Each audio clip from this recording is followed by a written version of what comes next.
ايه رأيكم في الجمال ده؟ ايه رأيك في الطبق ده؟ شوفوا الطبق اللي اخضر ده البصارة، وهنا اللفت اللي معمول في البيت، وهنا الليمون اللي انا عملته في البيت برضو مقطعينه من غير سلق من غير حاجة، وشوية خضرة بقى جميلة، جرجير على فجل بصل. عشان الاكلة عايزة كده، دي اكل شعبية. معاكي وجهزي بقى صفة عيش، ويلا بينا نعرف الطريقة ازاي. يلا بينا، والف هنا والشفا. يلا جربوها قولي رأيكم ايه، ولايك وشير.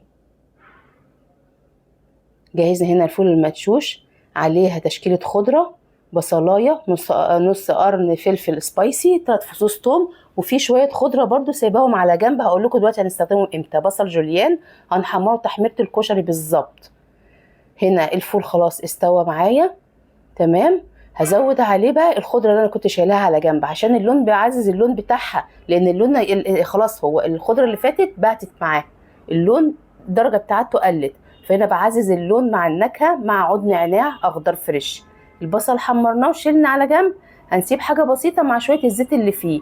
مش بس كده، انا هزود كمان معلقة زيت عليه ومعلقة زبدة، عشان اديله بس طعم مبقاش يعني دايت خالص كده. وهنا هضربته بالهاند بلندر عشان طبعا هو سخن، انما لو انت مش مستعجله وسبتيه يبرد خالص اضربيه في الخلاط عادي جدا. تمام، انا مش بنعمه قوي، انا بسيبه كده يعني ايه حاجه بسيطه كده.